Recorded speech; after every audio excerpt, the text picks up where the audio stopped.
غافر لمن الملك اليوم لله الواحد القهار.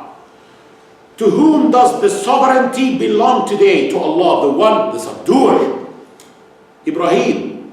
وَبَرَزُوا لِلَّهِ الْوَاحِدِ الْقَهَّارِ. And they will emerge before Allah, the one, the subduer. Sad. قُلْ إِنَّمَا أَنَا مُنذِرٌ وَمَا مِنْ إِلَهٍ إِلَّا اللَّهُ الْوَاحِدُ الْقَهَّارِ. Say, I am only a forewarner, and there is no God except Allah, the one, the subduer. Those are the 6 times in which the word the one came. Al-Wahid, the name of Allah, the one, the Wahid. Did you realize anything? What did you realize? Subduer. Exactly. It always came with the subduer. The 6 times Al-Wahid came, it always came associated with the name Al-Qahhar. So we checked Al-Qahhar. Guess what? It only came 6 times, all of them with Al-Wahid. Do you think this is a coincidence?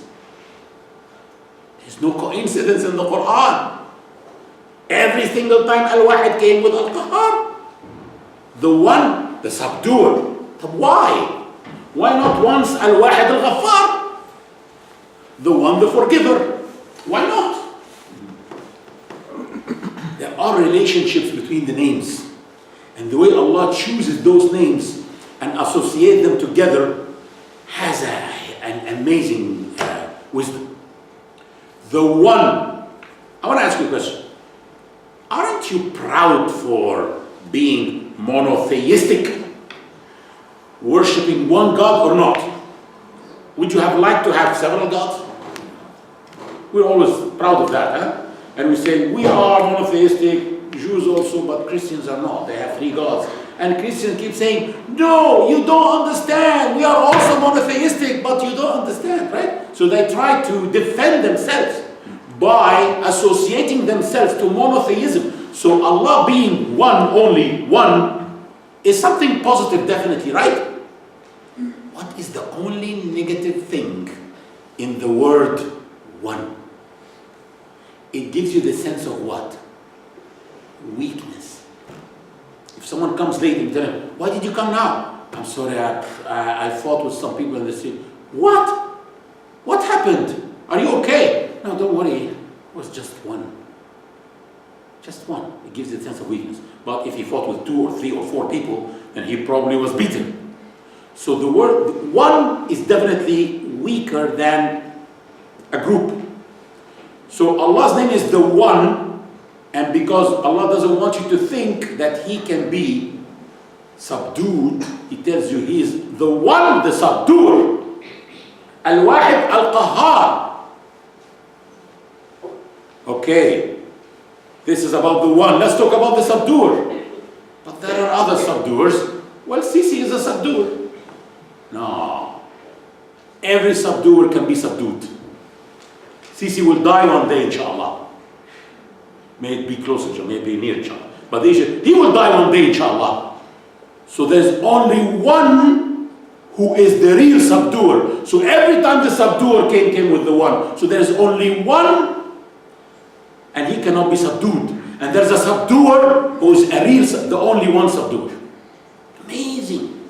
That's amazing. This is like, it's mind-blowing. That's what I'm telling you. Contemplation is mind-blowing. I was supposed to also speak about the name Al-Ali. So I explained Al-Ali wa Al-Muta'ali wa Al-A'la. Those are 3 names that come from the same root, the root Ulu or highness. Al-Ali is the all-high. I found that it came 7 times. 5 of them came with the name Al-Kabir, the supreme. And twice came with Al-Azim, the great. So I looked for Al-Azim, I found that it came so many times. I looked for Al-Kabir. It came 6 times. 5 of them with Al-Ali, the all-high. And the 6th time came with Al-Muta'ali, which is a name also from the same family of the root of highness. I think Al-Muta'ali is the most high. So why every time the supreme comes, it has to be either with the all high or the most high? What is the relationship then? We couldn't understand, so we went to the context. And we start to see the context of these ayat. We found that all the ayat that came, in which the word Al-Alay came, as the name of Allah, came in the context of hukm, judgment. And the judge has to be the highest, to see well, to see if he would punish or waive a punishment, or decrease a punishment, to see what's good for society. But the judge is not always he's the high, has to be high, but he's not always the greatest. He's not always the most supreme. There can be someone higher. Okay? Actually, even if we take it physically, a dwarf, if he is higher because he is standing on the shoulders of a giant, he will see better. But he is not bigger than the giant. So Allah is the highest. He's the all high, the most high. But Allah here, this name needs another name to continue a meaning, to complete the meaning. He is high and He is the supreme. Because there are people who are high, but they are not necessarily supreme. Allah is high and supreme. Understand?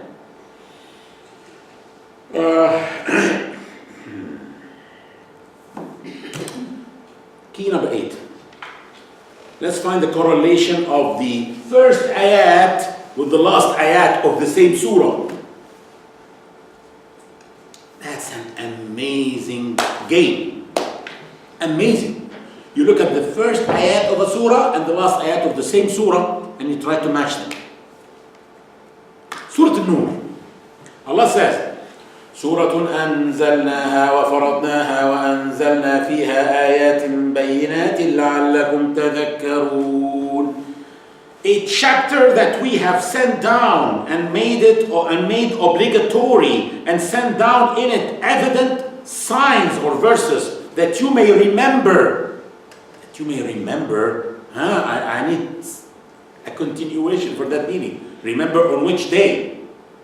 Remember. There is not something talking about an incident that will come and I have to remember something. But directly Allah speaks about az-zaniyatu az-zani, the fornicator, and the fornicators should be punished. Allah doesn't speak about, does not continue the meaning of the first ayah. If you look at the last ayah, it's the last ayah that continues the meaning of the first ayah. The last ayah, number 64, definitely to Allah belongs everything in the heavens and the earth. Surely He knows your condition, and on the day they are returned to Him, He informs them of what they did. Do you remember? The very first ayah said, this is an important surah. It tells you what you need to know so that you may remember. The last ayah tells you, on a certain day, you will come to Allah and He will inform you of what you did.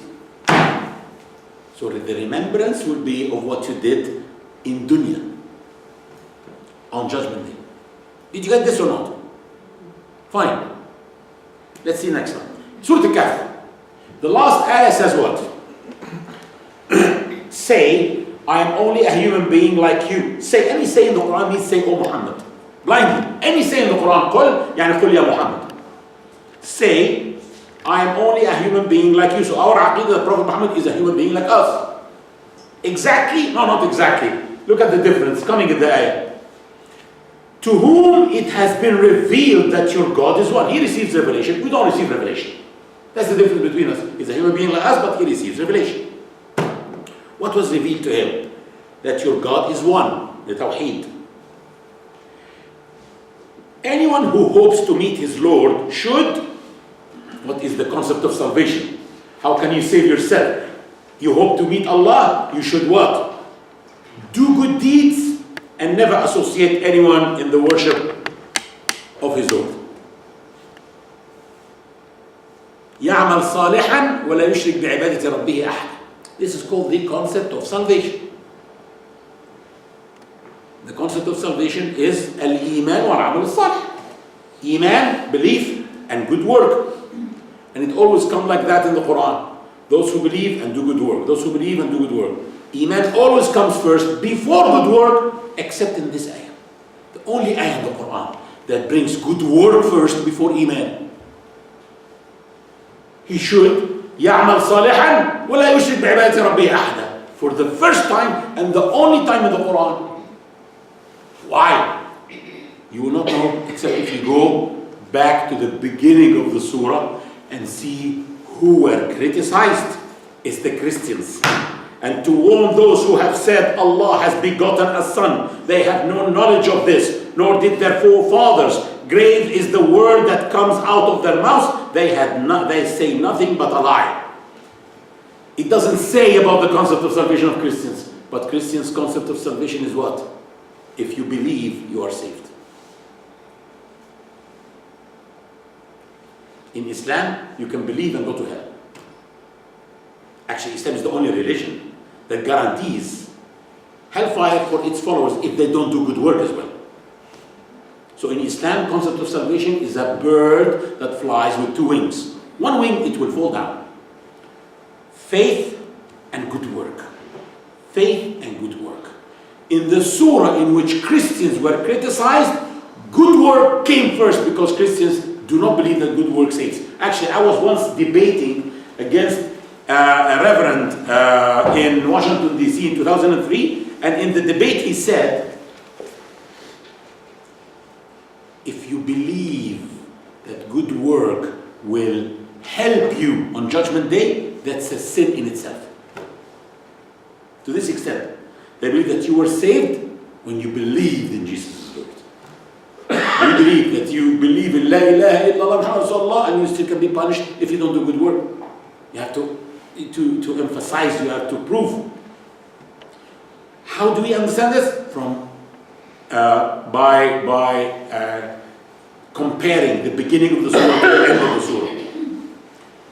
The next way, which is amazing too, is to find the correlation of the last ayat of a surah with the first ayat of the next surah. I always even tell people, you want to try this? Continue reading the surah without Bismillah ar-Rahman ar-Rahim, the next surah. And that's a way of reading the Quran. There are three ways of reading surahs, consecutive surahs. You finish the surah and you stop, and then you read Bismillah ar-Rahman ar-Rahim, and you stop, and then you start the next surah. Or you continue. You finish the surah and you continue with Bismillah ar-Rahman ar-Rahim, and you continue with the next surah. And the third way, which is called Qira'at Hamza, you remove Bismillah ar-Rahman ar-Rahim, you consider the Quran, all the Quran is one surah. And you continue reading, you connect the first ayah of the next surah with the last ayah of the surah before. Do that and see the meaning. You will be stunned. It's like the Quran is all one surah. You will be, it's stunning. Stunning. That's one of the ways. And these different ways gives us different meanings.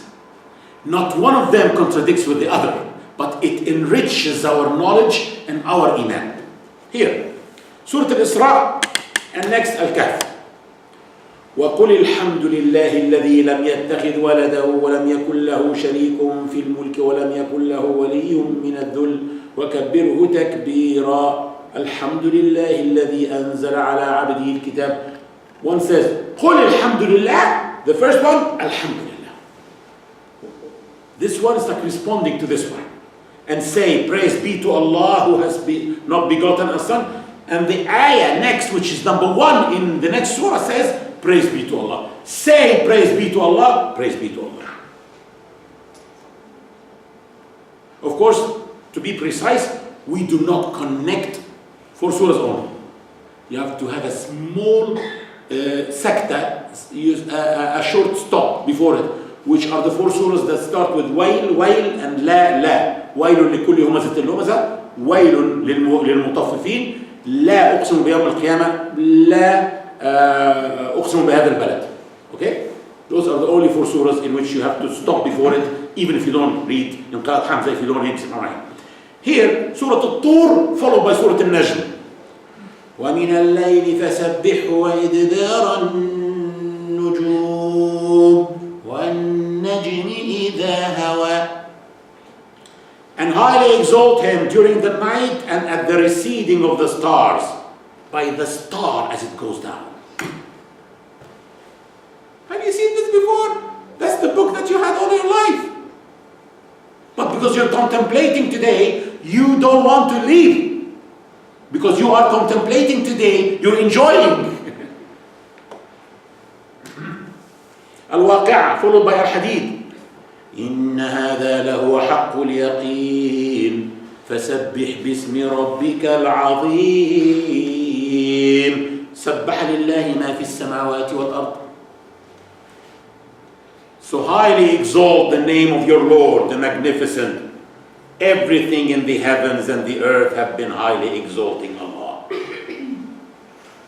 An ayah that tells you, highly exalt Allah. The next one says, everything is exalting Him. Which means if you exalt Allah, you become in harmony with the universe that is exalting Allah.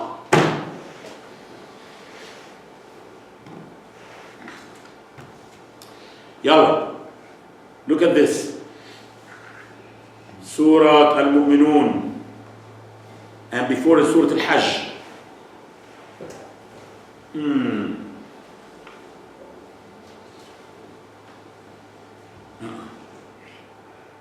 Where is it? That's not complete. There must be an ayah before it. The ayah before it talks about success of the believers. If the believers succeed. No, here. Sorry. That's right. Ayah 77, 78, and then ayah number 1 in Surah Al-Mu'minun. 77 says what? Concentrate with me. O you who have attained faith, kneel and prostrate and worship your Lord and do good deeds so that you may succeed. And strive for Allah with the striving due to Him. He has chosen you and has not imposed any burden on you in religion, the creed of your father Abraham. It is He who named you Muslims before and in this, so that the messenger may be a witness over you and you may be witnesses over mankind. So establish the prayer and bring the obligatory charity and cleave to Allah. He is your protector. What an excellent protector and what an excellent supporter. Surely the believers have succeeded. Those who are humble in their prayers. 77 says what? O you who have attained faith, kneel and prostrate and worship your Lord and do good deeds so that you may succeed. And then surely the believers have succeeded. They succeeded already. Who are they? Those who are humble in their prayers. So the first one says, pray by doing ruku' and sujood so that you may succeed. And one says, they have already succeeded if they are humble. Doing ruku' and sujood heedlessly is not enough. You must bring khushu' to succeed. So talking about success also in the ending of Surah Al-Hajj with the beginning of Surah Al-Mu'minun. Prayer is after how long? 5 minutes. Okay. Actually, we should stop now, huh? But the issue is, no, we finished actually, because the grammatical shifts in verbs and pronouns is the only thing that you cannot see in your translations. You have to wait for our translation, inshallah. Because the grammatical shifts is, as I told you before, Allah subhanahu wa ta'ala spoke about, for example, the hereafter in in past tense 500 times. You don't see this in any translation. We are doing now a translation. 15 minutes, good, alhamdulillah. We have a translation for you now that we are preparing it that will allow you to see this in English. Don't tell me about the meaning is awkward. No, it's not awkward. It is you who should contemplate why your Lord spoke like that. So there is something called grammatical shifts. Shift in pronoun, shift in verbs, in tenses. This is something that you cannot see actually except in our translation. For example, this ayah in Surah Zumar, it says what? Those who rejected the truth were led to hell in their thrones.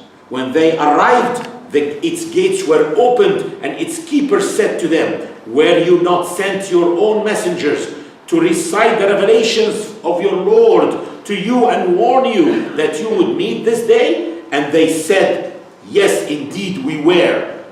This is our translation. Look at the translations of this verse. I'll show you. Here, Yusuf Ali said, the unbelievers will be led to hell in future tense. It's not in future tense, it's past tense. Were led in Arabic. وَسِيقَ الَّذِينَ كَفَرُوا. In Arabic, it's in past tense. Professor Muhammad Abd Halim will be led, will open, will say, they will say. Future tense. All of these are in past tense in Arabic. Noble Quran, same thing. Sahih International, same thing. Sayyid Ibn al-Mawdudi, same thing. Shabir Ahmed, same thing. Biktal, same thing. So the issue is, we are now preparing a translation for you so that you can realize this. And we have even writing in the footnotes that here you should ponder, because the Quran frequently speaks about hereafter in past tense.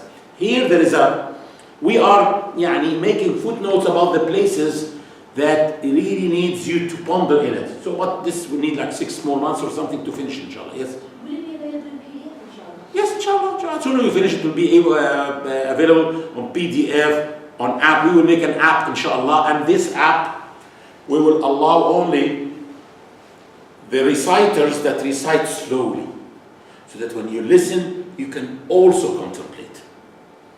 Spiritually, you cannot contemplate intellectually through listening to any, because you need like 5-10 minutes for every ayah. But spiritually, you can with the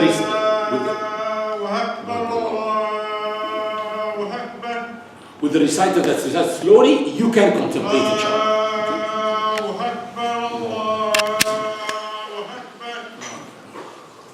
After the adhan, we will have like 5 minutes. If you have any question, tell me, because we finished this workshop. Actually, we prayed already, so we can go to the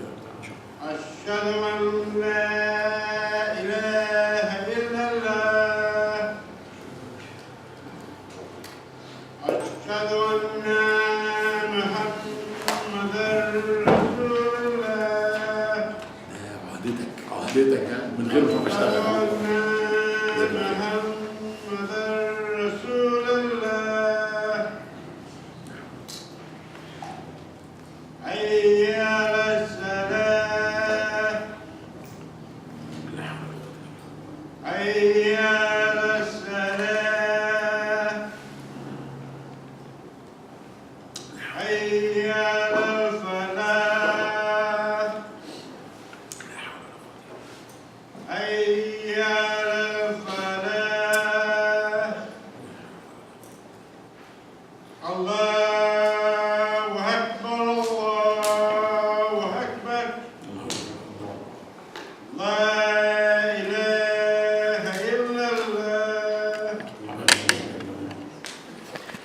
So the spiritual tadabbur, we said it's easy. You're already doing it since last time. Please continue doing it. Those who missed last time, go to the YouTube and watch it.